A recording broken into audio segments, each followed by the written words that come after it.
جب ہماری حکومت تھی تو ایک ویلفیئر اسٹیٹ کے لیے ایک سیریس قسم کی ایفرٹ جو تھی اس کو انیشیٹ کیا گیا تھا، اس کو شروع کیا گیا تھا. انفارچونیٹلی بیچ منجدار کے اس کو ڈیریل کیا گیا، اور وہ ہمارا جو ایک ویژن تھا، خان صاحب کا جو ویژن تھا عمران خان کا، وہ انفارچونیٹلی پایا تکمیل تک نہیں پہنچ سکا. تو ہم اس آج کے دن لیبر ڈے کے اوپر ہم اپنے ورکر کمیونٹی کے ساتھ اظہار یکجہتی کرتے ہوئے ان کو یقین دلاتے ہیں کہ انشاءاللہ تعالی جب بھی خدا تعالیٰ نے موقع دیا کہ عمران خان دوبارہ اس ملک کے اوپر حکومت کریں گے، تو سب سے پہلی پرائیورٹی جو ہوگی وہ ورکر کمیونٹی کی ویلفیئر ہوگی.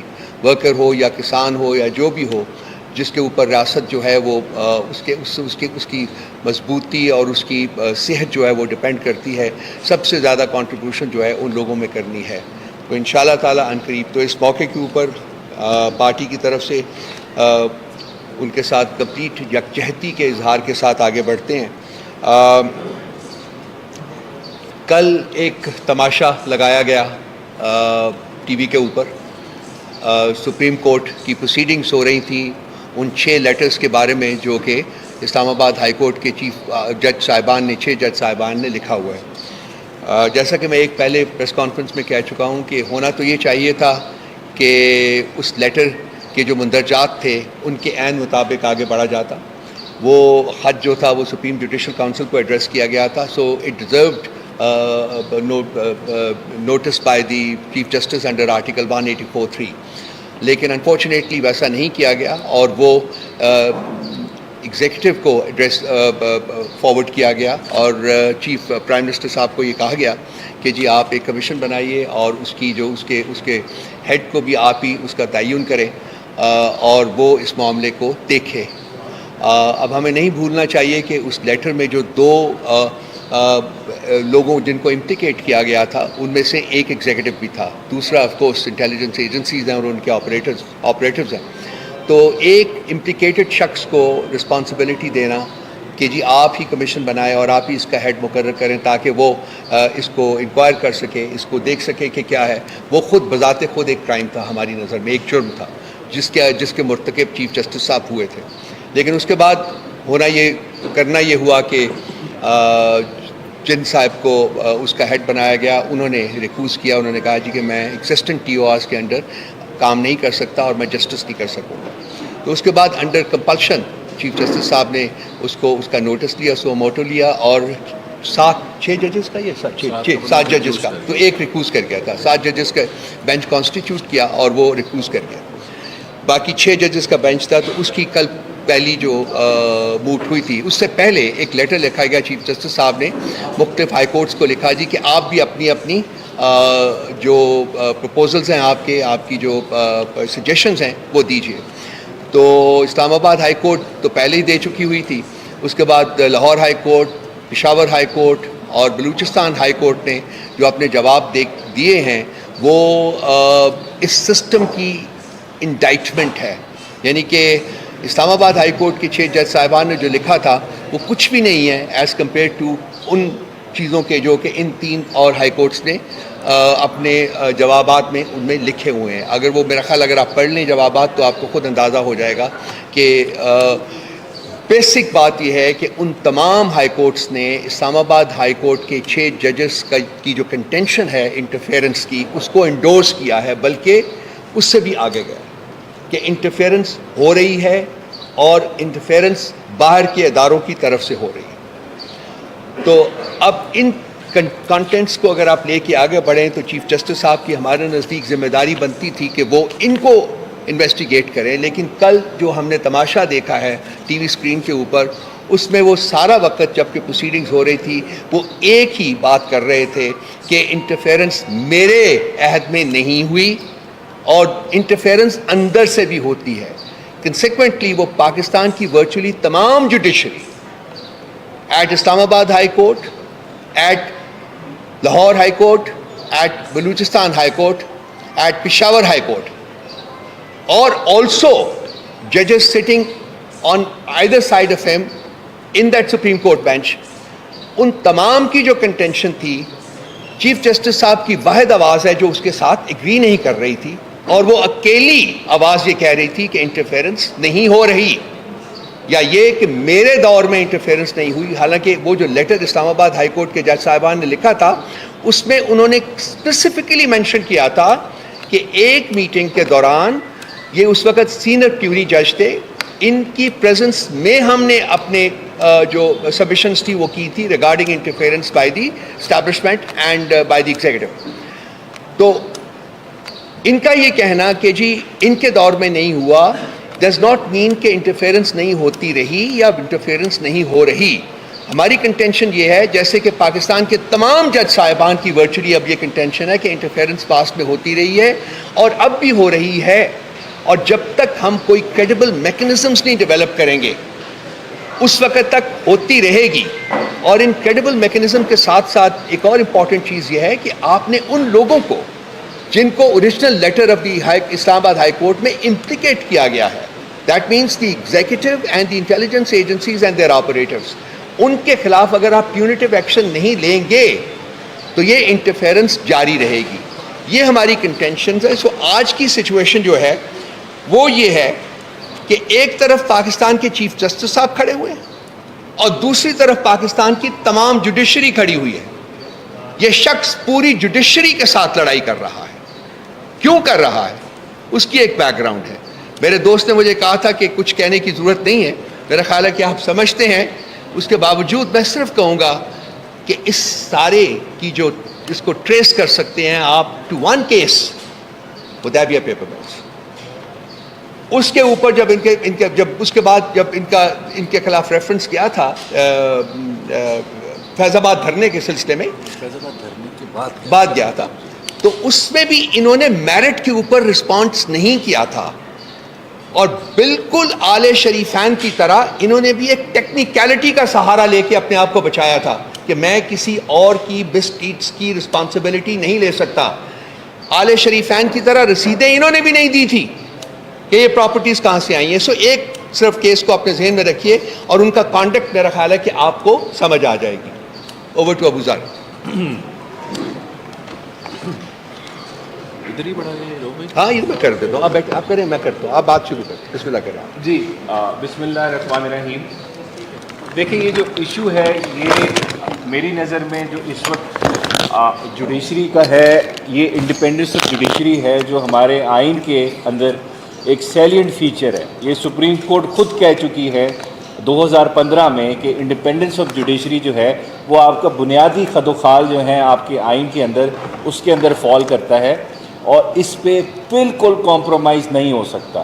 اب جو انڈیپینڈنس آف جوڈیشری ہے وہ جوڈیشری کا اپنا ذاتی ایشو بھی نہیں ہے. میں آپ کو بتاتا ہوں کیوں. دیکھیں آپ کے آئین کے ہے اندر وہ کہتے ہیں ایکسیس ٹو جسٹس جو ہے جو ہم سب پاکستانیوں کا ہے وہ ایک بنیادی حق ہے جو ہر اس شخص پہ جو اس ملک کا شہری ہے وہ اس کا بنیادی حق ہے ایکسیس ٹو جسٹس. اگر جوڈیشری کے اندر انٹرفیرنس ہے، اس کے پروسیس کو سیبوٹاج کرنے کی کوشش کی جا رہی ہے، تو جو ایکسیس ٹو جسٹس کا بنیادی حق ہے میرا، آپ کا، ہم سب کا، وہ کمپرومائز ہوتا ہے. تو اس وجہ سے انڈیپینڈنس آف جوڈیشری صرف ہمارے چیف جسٹس صاحب کا ایشو نہیں ہے یا ایون ان سارے ججز کا بھی ایشو نہیں ہے، وہ ہم سب کا ایشو ہے. سب سے پہلی بات تو یہ ہے.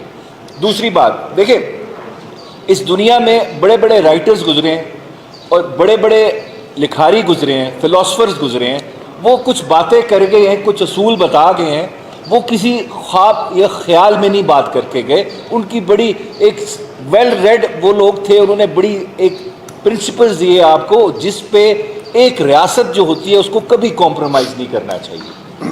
دیکھیں آج سے تقریباً 2500 سال پہلے سب سے پہلے بات کی کہ ریاست کے اندر جو فنکشنز ہیں، 3 ستون جو ہوتے ہیں، ایگزیکٹو، جوڈیشری اور لیجسلیچر، یہ ایرسٹوٹل کہہ گیا 2500 سال پہلے. اس کو سمجھ آ گئی تھی کہ اگر یہ تینوں فنکشنز ایک باڈی کے اندر کانسنٹریٹ ہو جائیں گے تو وہ پھر بادشاہت بنتی ہے یا ڈسپوٹزم بنتا ہے یا ڈکٹیٹرشپ بنتی ہے. پھر اسی کے بعد ایک بڑا اچھا رائٹر آیا، جج تھا اصل میں، مونٹیسکیو. ایبسولوٹ پاور جو ہوتی ہے وہ کرپٹ بھی کرتی ہے آپ کو ایبسولوٹلی. یہ فرینچ رائٹر تھا, اس کا مطلب کیا تھا کہ ایک ایسی باڈی بنا دیں ملک کے اندر جس کے اندر کوئی چیک نہ ہو, یہ ایسا ادارہ بنا دے وہ کسی قانون کے پابند نہ ہو, تو پھر وہ کام بھی ایسے کرے گا کہ اس کو کوئی روکنے والا نہیں ہوگا. اگر اس کو کوئی روکنے والا نہیں ہوگا تو پھر وہ کام ایسے کرے گا کہ ایبسولوٹلی وہ کرپٹ ہی ہو جائے گا. کرپشن کا مطلب یہ نہیں ہے کہ وہ پیسے کھائے گا, اس کا مطلب یہ ہے کہ وہ کسی قانون قاعدے کے تحت کام نہیں کرے گا, اس کو کوئی روکنے والا نہیں ہوگا, اس کو کوئی چیک نہیں ہوگا. اگر چیک نہیں ہوگا تو پھر قانون کا بیڑا غرق ہوگا اور بنیادی حقوق جو ہیں آپ کے پامال ہوں گے. پھر ہوا کیا؟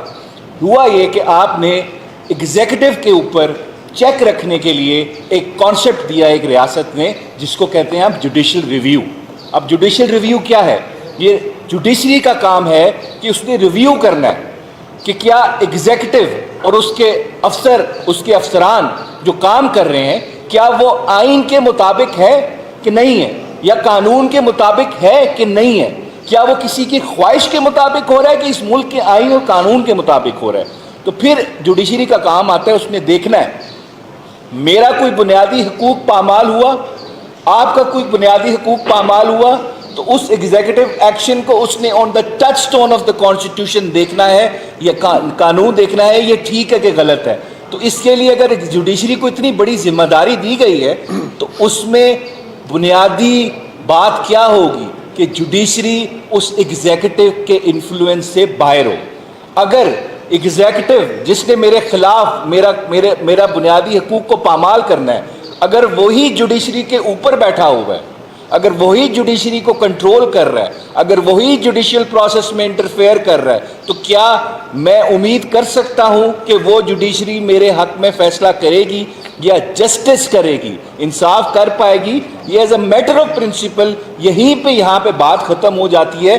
اگر کوئی انٹرفیئرنس ہے جوڈیشل پروسیس میں تو جوڈیشری کا جو کانسیپٹ ہے مجھے انصاف دینے کا, ایگزیکٹو پہ چیک رکھنے کا, وہ وہیں پہ ختم ہو جاتا ہے. وہ بات وہ irrelevant ہو جاتا ہے as a institution. Now coming to the point, Islamabad high court کے 6 ججز نے کیٹیگوریکلی کہا کہ اسلام آباد ہائی کورٹ کی ورکنگ میں انٹرفیئرنس ہے. اب یہاں پہ کہا جاتا ہے کہ میرے دور میں نہیں ہوئی انٹرفیئرنس. اگر آپ کے دور میں انٹرفیئرنس نہیں ہوتی بڑے احترام کے ساتھ تو یہ لیٹر نہ لکھتے. اگر انٹرفیئرنس بند ہو گئی ہوتی تو یہ لیٹر نہ آتا. That means it is a continuous and recurring process جو چل رہا ہے اس وقت.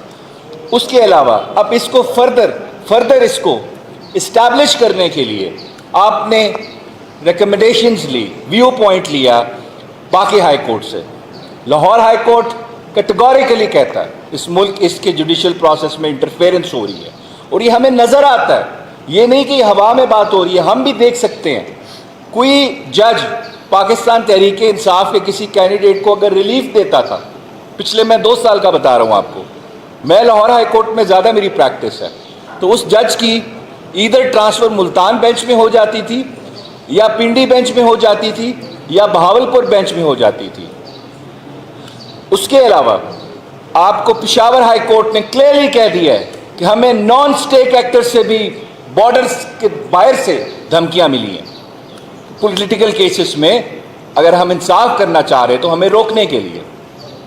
کوئٹہ ہائی کورٹ نے تو شعر و شاعری بھی لکھ دی ہے اور بڑے کلیئر ورڈز میں بتا دیا ہے کہ اس ملک کے جوڈیشل پروسیس میں انٹرفیئرنس ہو رہی ہے, ہمیں انصاف کرنے سے روکا جا رہا ہے. اس کے ساتھ ججز آپ کے خود کہہ رہے ہیں, اور یہ ججز اگر کہہ رہے ہیں تو اس کے ساتھ پرزمپشن آف ٹروتھ اٹیچ ہوگی. ان کو کیا شوق ہے بتانے کا کہ ہمارے پاس انٹرفیئرنس چل رہی ہے, ہمارا پروسیس میں انٹرفیئرنس ہو رہی ہے. اگر جج of the high court constitutional post ہے, اگر وہ کہہ رہا ہے مجھے کام نہیں کرنے دیا جا رہا, میرے کام میں ایگزیکٹو انٹرفیئرنس کر رہا ہے, اس کو آپ ایز اے چارج شیٹ لیں. وہ ایلیگیشن نہیں ہے, وہ اسٹیٹمنٹ نہیں ہے, وہ چارج شیٹ ہے اس ملک کی ایگزیکٹو کے اوپر کہ آپ انٹرفیئر کر رہے ہیں. اب ایگزیکٹو نے ڈسپیل کرنا امپریشن یا برڈن آف پروف کہ ہم نہیں کر رہے, یہ ان کا الزام نہیں ہے, یہ چارج شیٹ لگائی ہے انہوں نے ایگزیکٹو کے اوپر. اب اس کو دیکھیں, اس کو آپ پچھلے 2 سال میں دیکھیں آپ کا جوڈیشل پروسیس نے کام کیا کیا ہے. ٹرائلز ہوتے ہیں اڈیالہ جیل کے اندر, اس میں پہلے تو کسی میڈیا کے شخص کو اندر جانے کی اجازت نہیں تھی. کس طرح ٹرائل ہوا, کس طرح چلا, کسی کو کوئی خبر نہیں. جو پتہ لگتا تھا, جو ہمارے وکلا جاتے تھے وہ بتاتے تھے. No independent oversight of the media. تو وہ پبلک ٹرائل کے جو ڈیفینیشن ہے آئین میں, آپ کے قانون میں, اس پہ پورا نہیں اترتے تھے. پھر اس کے بعد اسلام آباد ہائی کورٹ جانا پڑا. کچھ میڈیا کے لوگوں کو ایکسیس مل گئی, لیکن وہ بھی آپ کو پتہ ہے پک اینڈ چوز ہوتا ہے, ہر شخص کو نہیں دیا اندر جانے دیتے تھے. پھر اس کے بعد ہم نے کہا یہاں تو پبلک کا بھی رائٹ بنتا ہے کہ وہ آ کے ٹرائل دیکھے, جس کو ہم پبلک کہتے ہیں. تو کچھ 12 لوگ ہر تاریخ پہ آتے تھے, جن کو ایک ڈبے میں بند کر کے بٹھایا جاتا تھا, اور وہ نہ مجھے پتا تھا کون لوگ ہیں, نہ ہمارے باقی وکلا کو پتا تھا, نہ عمران خان صاحب کو پتا تھا وہ کون لوگ ہیں, ان کو کس نے لا کے بٹھایا ہے. جب ان سے سوال ہم کرتے تھے آپ کا کون لوگ ہیں, یا تو وہ 100% تقریباً 99% خاموش ہوتے تھے, یا جواب دیتے تھے ہم پبلک ایٹ لارج ہیں. تو ان سے پوچھا پبلک ایٹ لارج کا مطلب کیا ہے, تو ان کو وہ بھی نہیں پتا تھا. تو ان کو اس وجہ سے طوطے کی طرح رٹا کے بھیجا جاتا تھا, آپ نے یہ جواب دینا ہے. پبلک ایٹ لارج کا مطلب ہے کہ اس ہال میں جتنے لوگ بیٹھے ہیں, اس ملک کے جتنے لوگ ہیں, ان کا دل کرے تو کورٹ روم کے اندر جا سکتے ہیں, subject to the condition courtroom میں جگہ ہے. اس وجہ سے پھر 12 گھنٹے کیس چلایا جاتا ہے. جج صاحب کو بھی جلدی ہے, بھول گئے کہ گولڈن پرنسپل ہے قانون کا کہ justice heard is justice bird. 12 گھنٹے کیس چلا, ڈیفینس کا رائٹ نہیں دیا گیا, 342 کی سٹیٹمنٹ نہیں ریکارڈ کرنے دی گئی, اپنے وٹنسز نہیں پیش کرنے کی کوشش دی گئی آپ کو اپرچونٹی. پھر ٹرائل ہوا, جس طرح خان صاحب کے ٹرائلز ہوئے, پوری دنیا کہہ رہی ہے, ہر وکیل کہہ رہا ہے کہ یہ ٹرائلز پروسیجرل سیف گارڈز نہیں دیے گئے. یہ اس ساری چیزوں کو اگر آپ سامنے رکھیں تو کیا میں کہہ سکتا ہوں کہ جوڈیشیل پروسیس کے اندر انٹرفیئرنس نہیں ہے؟ میری ریزنیبل اپریہنشن ہے. عام آدمی بھی بیٹھے گا, اگر وہ سارے کو دیکھے گا, ان ساری چیزوں کو سامنے رکھے گا, تو اس کو یہی لگے گا کہ ہمارے جوڈیشل پروسیس میں انٹرفیئرنس ہے. ریاست کی خواہش ہے کہ عمران خان صاحب کو کنوکٹ کیا جائے, بائی ہک یا بائی کروک. ہم نے کرنا ہے کنوکٹ. وہ سیکرٹ ٹرائل کیوں کیا گیا؟ ایک تو مقصد تھا اس ملک کی عوام سے چہرہ چھپانا ہے, نہیں دکھانی جھلک. دوسرا مقصد یہ تھا کہ جو ہم کام کر رہے ہیں غیر قانونی, غیر آئینی, وہ بھی اس عوام تک نہ پہنچے. کیونکہ وہ بڑا فیمس رائٹر تھا انگلینڈ کا, جیرمی بینتھن.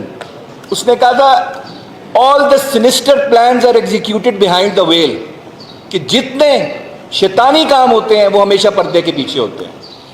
چھپانا تھا, نہیں دکھانا تھا کہ ہم زیادتی کر رہے ہیں. لیکن یہ بھول گئے ان کیسز کی اپیلز بھی فائل ہوں گی اسلام آباد ہائی کورٹ میں, اب ڈسکس ہو رہے ہیں.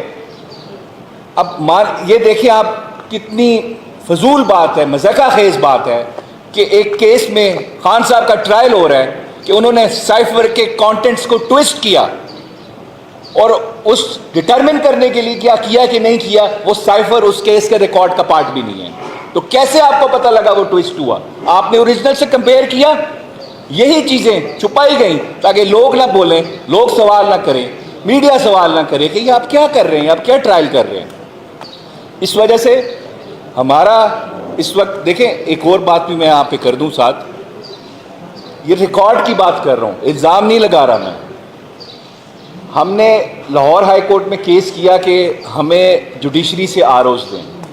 وہ فیصلہ آتا ہے, ہمیں نہیں سنا گیا, اس میں نوٹس بھی نہیں کیا گیا. رات کو ہیئرنگ ہوتی ہے, لائیو دیکھی آپ نے, وہ آرڈر سسپینڈ ہو جاتا ہے کہ نہیں جی آپ الیکشن پروسیس کو سیبوٹاج کر رہے ہیں, ہم پہ یہ الزام بھی لگ گیا. حالانکہ ہم چاہتے تھے فری اینڈ فیئر الیکشن ہو, جوڈیشری سے آروز لیں. اور پھر ہماری اپریہنشن سچ ثابت ہوئی, وہ آپ نے دیکھ لیا. یہ تو آروز نے جو بیڑا کر لیا, 55 ارب روپیہ عوام کا ضائع کیا کہ چوری ہوا, مینڈیٹ والے لوگ ہمارے اوپر نافذ کر دیے. سب کو پتہ ہے فارم 45 پہ کیا ہوا. پھر بلے کے نشان کے کیس کی ججمنٹ آتی ہے, الیکشن کمیشن پھر ہمارے خلاف چلا جاتا ہے سپریم کورٹ میں, پھر وہ رات کو کیس فکس ہوتا ہے, وہ ڈیسائیڈ ہو جاتا ہے. اب ہم نے ریزرو سیٹس کے کیس کا پٹیشن فائل کی ہوئی ہے, 2 petitions supreme court of Pakistan میں, تقریباً 4 ہفتے ہو چکے ہیں, ابھی تک وہ کیس فکس نہیں ہوا. ہم نے فارم 45 سے related over all rigging process میں جو دھاندلی ہوئی ہے, جو ROs کا گھنونا کردار تھا اس الیکشن میں, ہم نے پٹیشن فائل کی, وہ ابھی تک فکس نہیں ہوئی. 9 مئی کے ایشو پہ بھی ہم نے 25 مئی کو ہم نے, ہاں بالکل بالکل 9 مئی کو جی جی ہم نے پٹیشنز فائل کی. ہمارے کیسز نہیں لگتے, ہم رجسٹرار صاحب کے پاس جاتے ہیں, ارلی ہیئرنگز کی درخواست بھی دے دی ہیں, ہمارے کیسز نہیں لگ رہے. تو کیا ہم توقع کرتے ہیں کہ ہمارے ساتھ جو اس ملک کا نظام انصاف ہے اور جو اس کی سب سے بڑی عدالت ہے, کیا وہ ہمارے ساتھ فیئرلی ٹریٹ کر رہی ہے؟